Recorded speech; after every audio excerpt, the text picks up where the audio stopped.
মার্কিন ন্যাশনাল ইন্টেলিজেন্সের প্রধান কর্মকর্তা তুলসী গ্যাবার্ডের মন্তব্যে বাংলাদেশের সাথে দ্বিপাক্ষিক সম্পর্কে প্রভাব পড়বে না বলে জানিয়েছেন অর্থ উপদেষ্টা।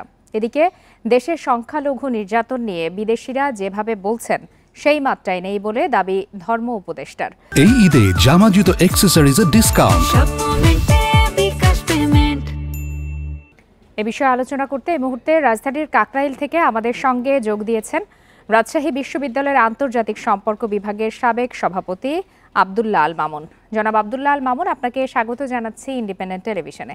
আপনি নিশ্চয়ই আমাদের মন্তব্যটি দেখছিলেন বা শুনছিলেন, সেখানে তো বেশ কিছু বিষয় উঠে এসেছে। আপনার কাছে একটু জানতে চাই যে তুলসী গ্যাবার্ডের মন্তব্য নিয়ে আমাদের দুশ্চিন্তার কোনো কারণ আপনি দেখছেন কিনা? হ্যাঁ, একজন পর্যবেক্ষক হিসেবে আমার কাছে মনে হচ্ছে যে অবশ্যই এটা দুশ্চিন্তার বিষয় তো বটেই। কারণ হলো যে তুলসী গ্যাবার্ড যে কথাটা বলেছেন সেটা আমাদের দেশের সরকার সেটাতে সম্মতি দেয়নি, এবং এটা অবশ্যই বাংলাদেশের জন্য একটা ইমেজ প্রশ্নবোধক হয়ে দাঁড়ায়। দ্বিতীয়ত কথা হলো যে তুলসী গ্যাবার্ডের কথার পরিপ্রেক্ষিতে আমরা যে সাম্প্রতিক ঘটনাবলী সেগুলো বিশ্লেষণ করে যেটা মনে হচ্ছে যে বাংলাদেশে যে সরকারটা পরিবর্তন ঘটেছে তারপর এই যে উপমহাদেশীয় রাজনীতি, সেটা মনে হচ্ছে যে 70 দশকের রাজনীতিতে আবার ফিরে গেছে।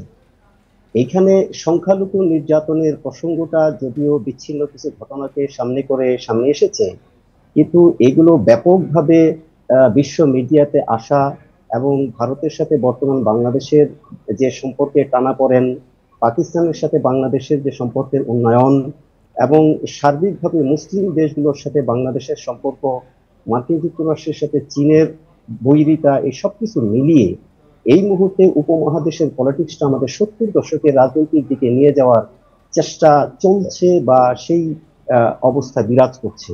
যদি সেটি হয় তাহলে বাংলাদেশের নিরাপত্তার জন্য এবং বাংলাদেশের রাজনীতির জন্য অবশ্যই ঝুঁকির কারণ আছে। কাজে অবশ্যই আমরা এটা নিয়ে চিন্তিত এবং আমাদের অবশ্যই এটা গভীরভাবে ভাবতে হবে যে এই রাজনীতি থেকে কিভাবে আমাদের রাষ্ট্রটাকে আমরা রক্ষা করব, এবং এটাই আমি মনে করি যে গভীরভাবে ভাবার আপনি যে রাজনৈতিক পরিস্থিতির কথা বলছেন, এইরকম উদ্ভূত পরিস্থিতিতে তুলসী গ্যাবার্ড যে মিথ্যাচার করলেন, এটি নিয়ে যুক্তরাষ্ট্রের রাষ্ট্রদূতের কোনো বার্তা দেয়া উচিত কিনা আপনি কি মনে করেন? না, এইটা তো আমি বলতে পারবো না, কারণ সেটা তাদের রাষ্ট্রের পলিসির ব্যাপার যে তারা এই বক্তব্যটাকে, কারণ তাদের সরকারের তো একটা অংশ, তুলসী গ্যাবার্ড তো তাদের সরকারের অংশ। যে তুলসী গ্যাবার্ড যদি প্রকাশ্যে কিছু কথা বলেন সেটা দায় তো সেই রাষ্ট্রকে নিতে হবে। সেই দায় মোচনের জন্য তাদের অ্যাম্বাসেডর কোনো কথা বলবেন কিনা সেটা তার এখতিয়ারের ব্যাপার। তবে আমাদের রাষ্ট্রের পক্ষ থেকে এটার প্রতিবাদ জানানো হয়েছে এবং ব্যাখ্যা দেওয়া হয়েছে।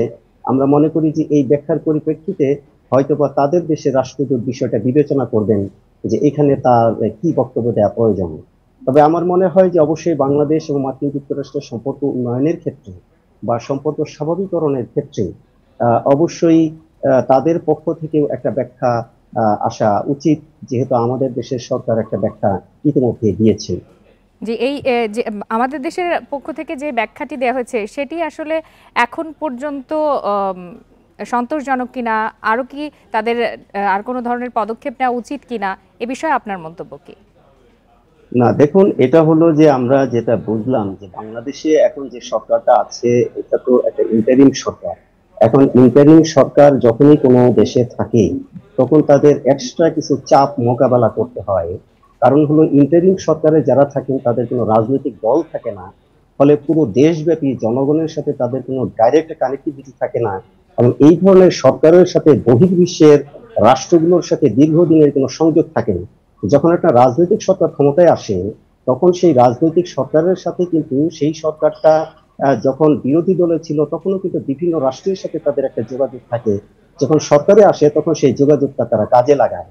যেহেতু ইন্টারিম সরকারের কোনো রাজনৈতিক দল নেই, এই জায়গাটাতে তাদের একটা গ্যাপ আছে যে তারা এই ধরেন আওয়ামী লীগ বলেন, বিএনপি বলেন, জামাত ইসলামী বলেন বা অন্য যত রাজনৈতিক দল আছে, তারা যেভাবে রাষ্ট্রের সরকারি দলে থাকুক বা বিরোধী দলে থাকুক, যেভাবে পার্শ্ববর্তী বা অন্য রাষ্ট্রের সাথে তারা একটা কমিউনিকেশন আগে থেকে করে রেখেছে, বা অন্তর্বর্তী সরকারের বেশ কিছু সীমাবদ্ধতা রয়েছে বলে আপনি মনে করেন। আপনার কাছে একটু সংক্ষেপে জানতে চাই যে ভারতের একটি সংবাদ মাধ্যম তুলসী গ্যাবার্ডকে প্ররোচিত করেছে কিনা, আপনি কি মনে করেন?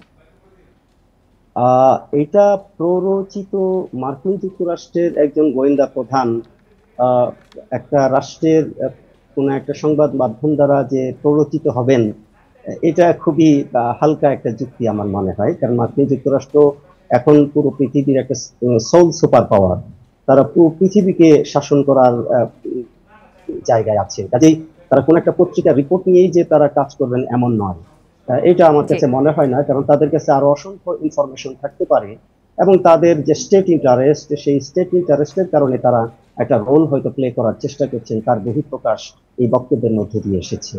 জি, এটা জনাব আমার আব্দুল্লাহ আল মামুন, আপনার বক্তব্য আমাদের কাছে পরিষ্কার। আপনাকে অসংখ্য ধন্যবাদ আমাদেরকে সময় দেওয়ার জন্য।